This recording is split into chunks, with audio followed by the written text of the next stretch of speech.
Olá a todos, meu nome é Luiz Bonfim, sou mestre em educação, tenho aí uma experiência na educação básica, também na educação profissional e principalmente atuando no ensino superior. Vou trabalhar com vocês com a disciplina didática na educação básica, na educação profissional e na educação de jovens e adultos, buscando enfocar tanto a questão conceitual, epistemológica, histórica da didática, que vai fundamentar uma parte mais prática, uma parte mais pedagógica, voltada especificamente para essas três grandes áreas da educação: a educação básica, a educação profissional e a educação de jovens e adultos. Espero que a gente tenha um bom curso e vocês consigam assimilar, produzir e se apropriar do máximo possível de conhecimento para a formação enquanto educadores. Olá a todos, estamos iniciando a unidade 1 da disciplina Didática na Educação Básica, na Educação Profissional e na Educação de Jovens e Adultos. Nessa unidade a gente vai focar em alguns aspectos conceituais, epistemológicos, históricos, que são fundamentais para a gente entender a didática e o processo de ensino-aprendizagem em todas as dimensões, mais especificamente nessas três dimensões que a disciplina vai enfocar.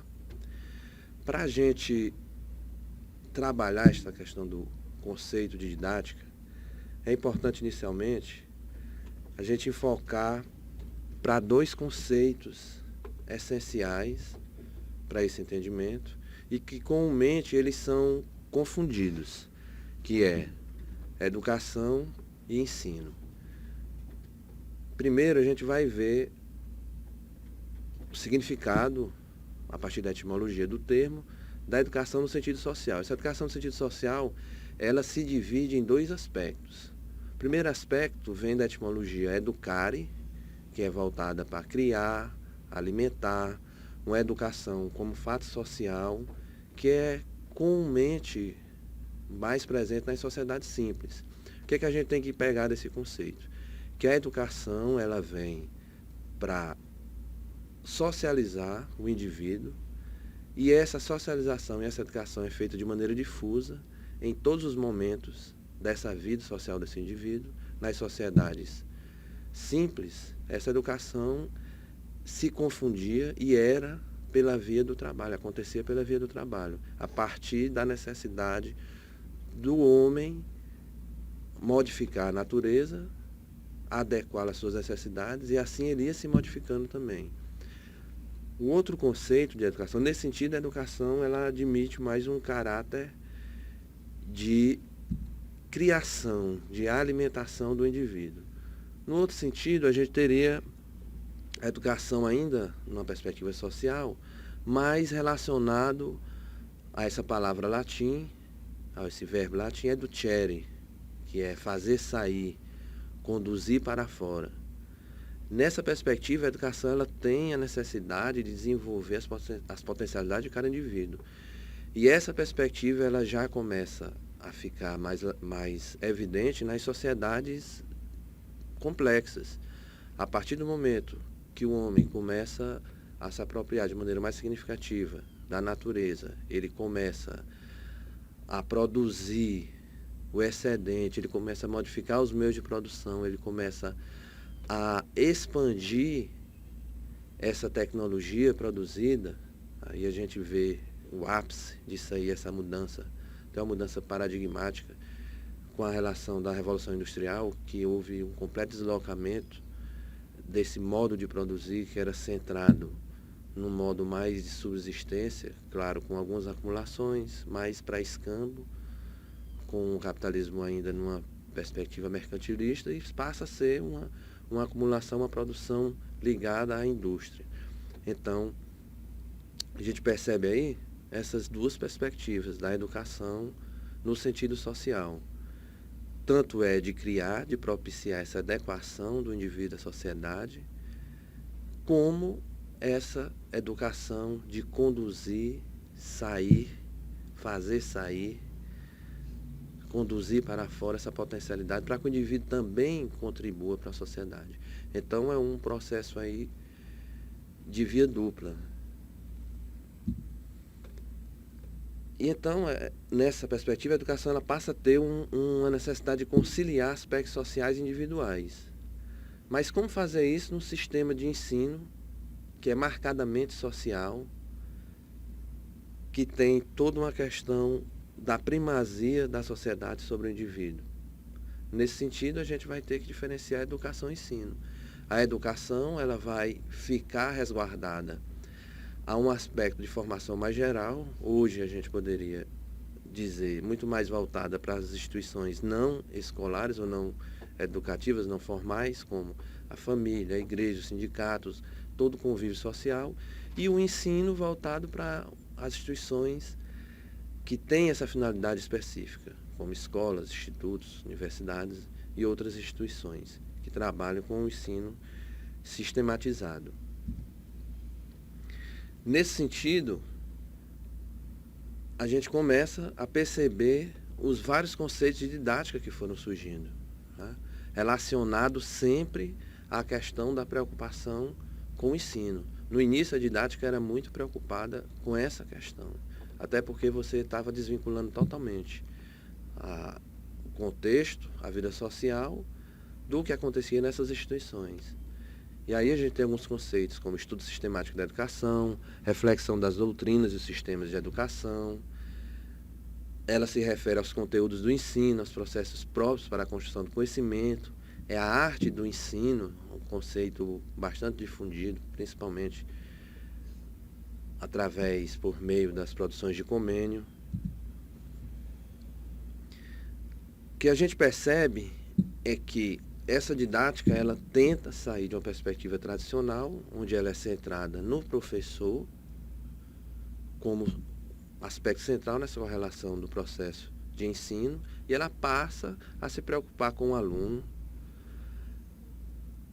Sendo assim, ela vai concentrar seu estudo não só no processo de ensino, mas também de aprendizagem. Como o ensino está inserido num contexto social, num contexto que tem uma visão de homem, uma visão de sociedade, ela também está permeada de aspectos filosóficos. E para a gente compreender como é percebida atualmente a didática, como é que ela é importante para a formação do professor, a gente tem que nos reportar a esses aspectos filosóficos e históricos, que nada mais são do que aspectos da epistemologia da didática, ou seja, de como ela foi sendo constituída como conhecimento nessa trajetória humana. De uma maneira geral, até o século XIX, desde a antiguidade, sempre a educação ela teve, com alguns rompantes raros, uma perspectiva de moldar o homem. Mas esse moldar o homem tinha uma visão de essência. Essa essência, notadamente, partia de uma concepção de que esse indivíduo não trazia nada, ele só ia ser algo desse devir, dessa potencialidade, por meio da educação. Sendo assim, ele foi concebido como uma folha em branco, uma tábua rasa, como nas teorias empiristas de Francis Bacon.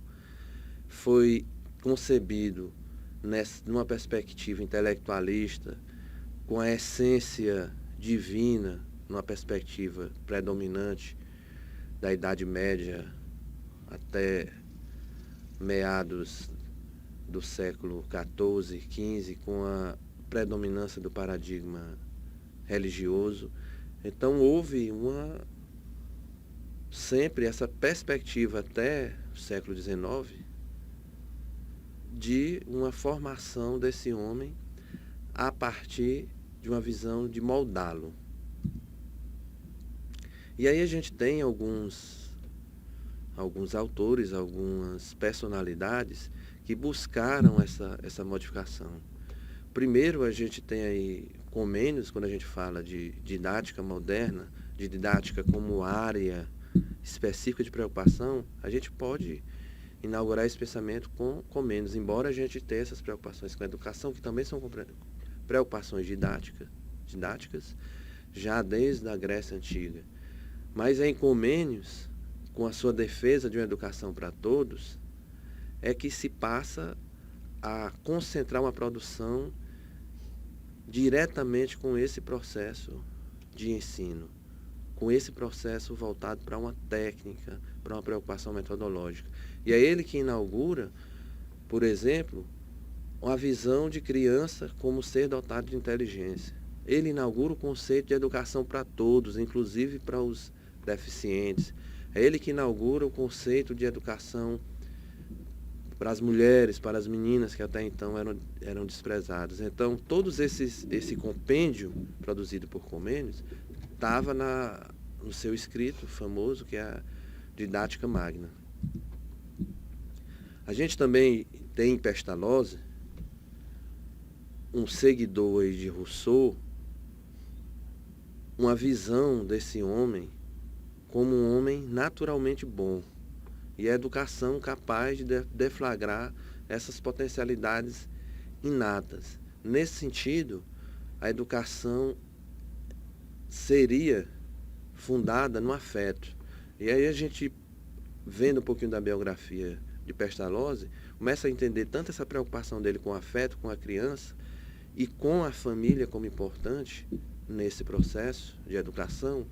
A gente passa a entender um pouquinho vendo a biografia de um homem que viveu a sua vida toda, praticamente desde 5 anos, no orfanato, e por conta disso veio essa preocupação, essa certeza, essa leitura da necessidade dessa presença da afetividade. Aí a gente já tem em Herbart, chegando aí no século XIX, influenciado de maneira forte já pelo positivismo, uma visão da didática numa perspectiva mais científica ligada mesmo ao processo de conhecimento positivista. Então era uma visão intelectualista, com o objetivo da formação moral. Nesse sentido, ele vai considerar a criança como um ser que pode ser moldado por forças externas, e ele centra essas preocupações através de um método conhecido em 5 passos. O primeiro é a preparação, onde relaciona-se o conteúdo novo com o conhecimento prévio do aluno. Depois vem a apresentação, demonstração, depois a associação, é a assimilação do assunto, quando vai ter uma preocupação em fazer essa ligação com esses conhecimentos prévios. Depois tem a generalização, que é a partir do conhecimento aprendido para regras mais globais. E por último, a aplicação, que é a utilidade prática desse aprendizado. Então, esses passos, essa pedagogia de Herbart, esse método herbartiano, ele influenciou muito a educação. Ainda entrou pelo século XX e ainda a gente pode observar resquícios, né, de tão forte que foi essa influência. A gente já tem aí em Dewey, já no século XX, final do século XIX para o século XX, uma mudança aí nessa visão de homem, nessa visão de sociedade, com as questões da participação, da democracia, do aluno, da criança, do homem como ser pensante, quando o saber é um meio para ajudar o homem nessa existência, na sua vida prática. Tudo isso era baseado na ideia que a escola, que a educação estava ligada à vida. Essa perspectiva, essa filosofia de Dewey, esse modo de ver o mundo, de ver o homem, influenciou muito o movimento da educação, sobretudo no Brasil, nas primeiras décadas do século XX, conhecido como o modelo escola novista, que nós vamos ver mais à frente. No Brasil, nós recebemos essa influência dessa educação mais geral.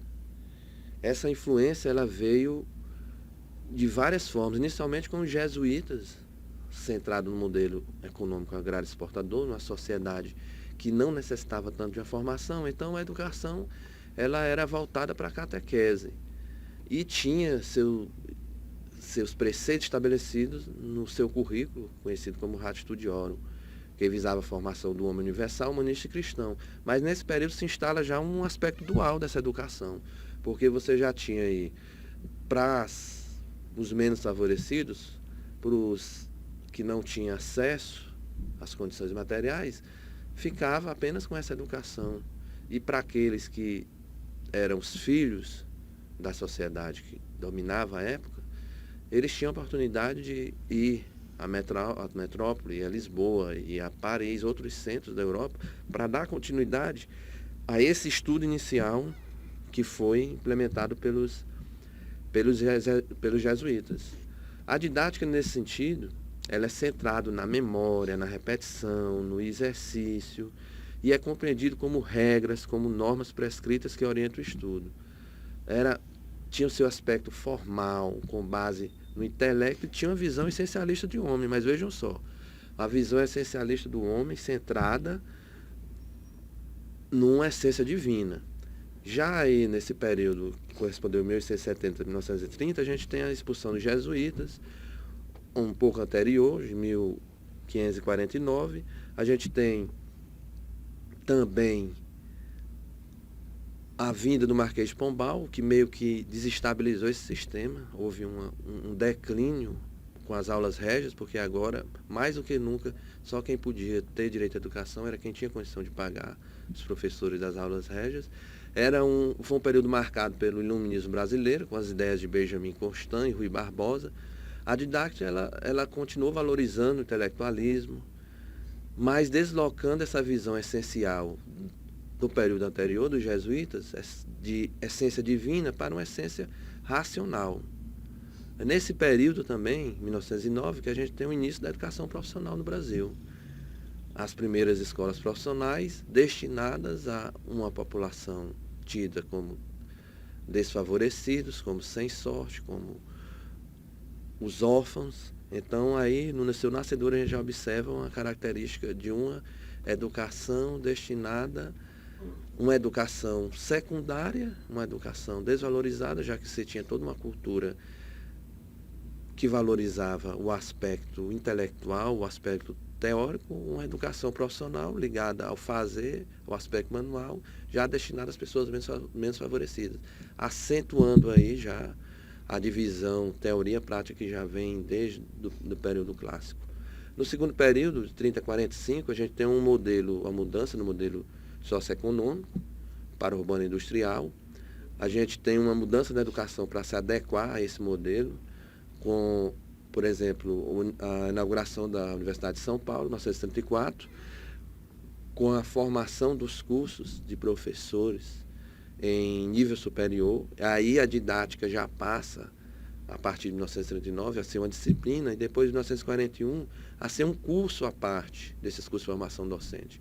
E esses cursos ficaram sendo conhecidos 3+1, porque o aluno, nos diversos cursos, física, biologia, matemática, ele fazia 3 anos de disciplina específica, voltada para o conhecimento específico do curso, e 1 ano de disciplina pedagógica, voltada à formação do professor. E isso fez acentuar mais ainda a divisão, essa dicotomia teoria-prática.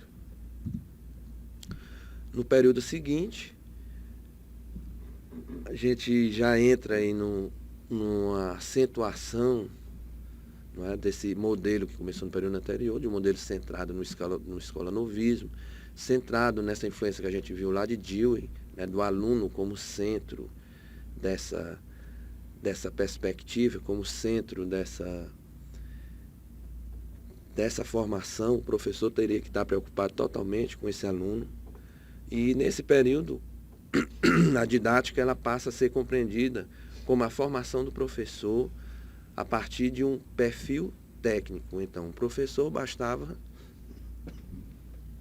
dar bem uma aula, e essa aula ela seria a solução até dos problemas externos. Estava desvinculado a questão do contexto à sala de aula. O professor competente, o professor que sabia dar uma aula, ele poderia resolver qualquer problema que esse aluno trouxesse para o ambiente escolar.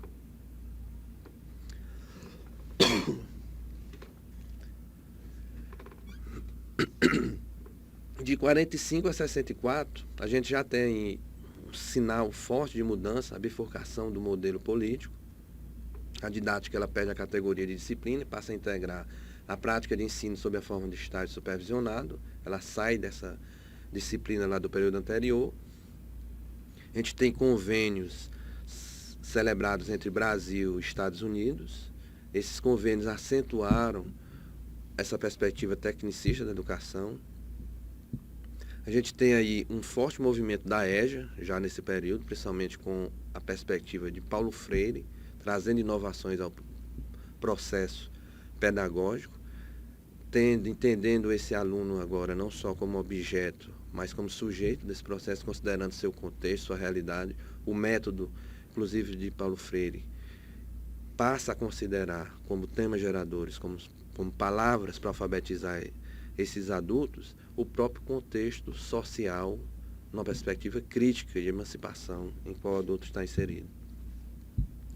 No período de 64, a gente tem aí o golpe militar, supressão dos direitos civis, uma educação que vem voltada para atender um modelo econômico centrado na internacionalização do capital, que precisava mais do que nunca de mão de obra qualificada, daí a acentuação do modelo tecnicista. Esse modelo pregava uma eficiência da escola nos moldes das fábricas, né?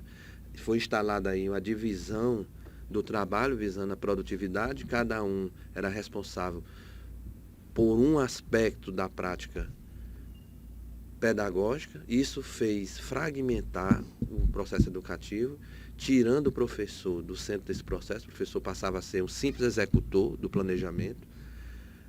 E o papel da didática vai para a tecnologia educacional e prega uma ingenuidade de neutralidade científica, afirmando que a ciência não está direcionada e não está atendendo nenhum fim, quando a gente sabe que ela tinha um fim, que era essa produção desse sistema, a sustentação desse sistema.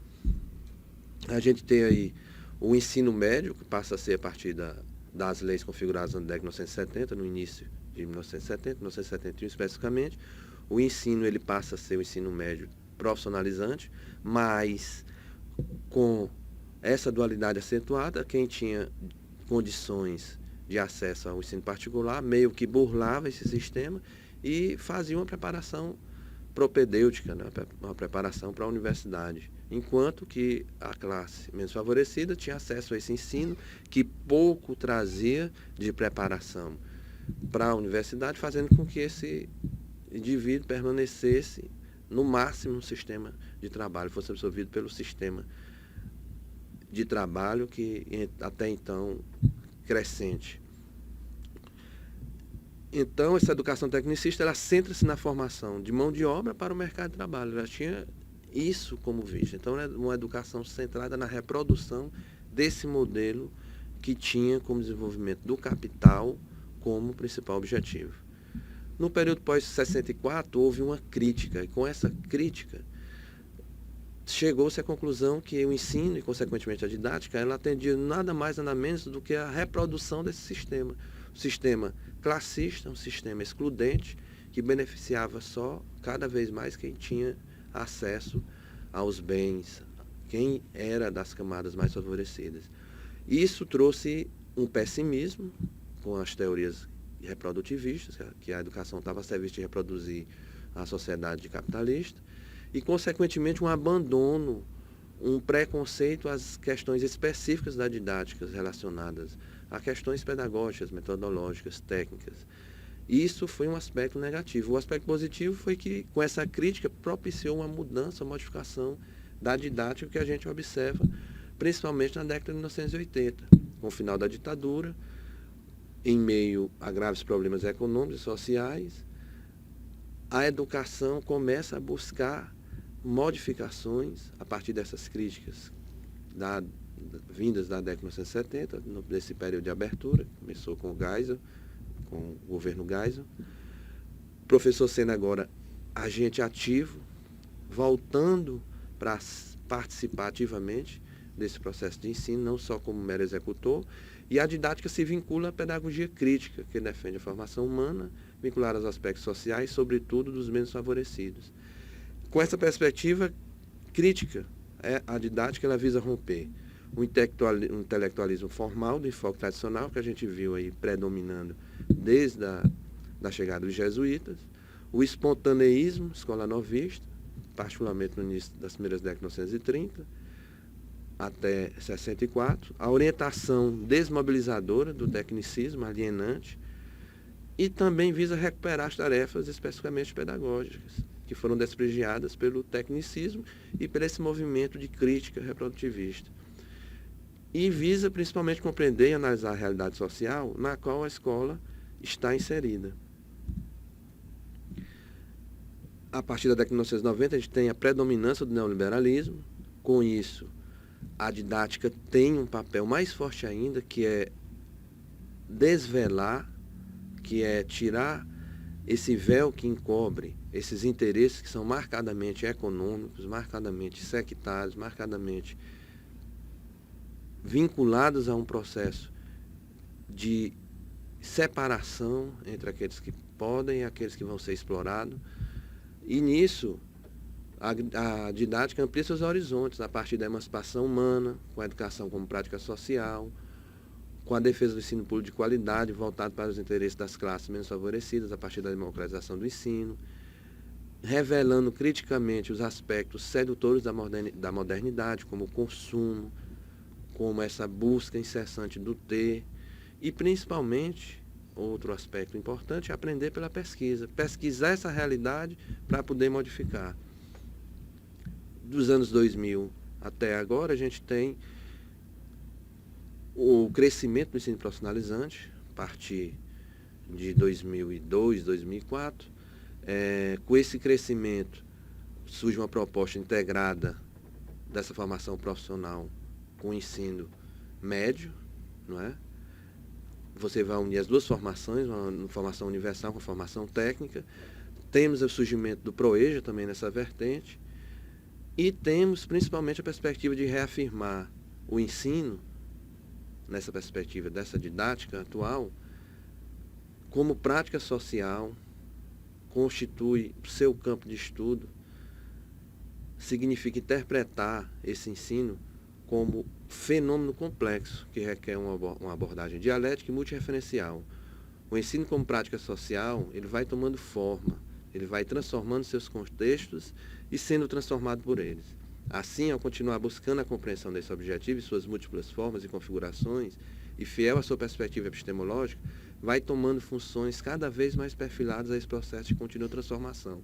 Ou seja, vincular a didática a seu objeto de estudo e ensino não significa compreendê-lo especificamente a questões pedagógicas.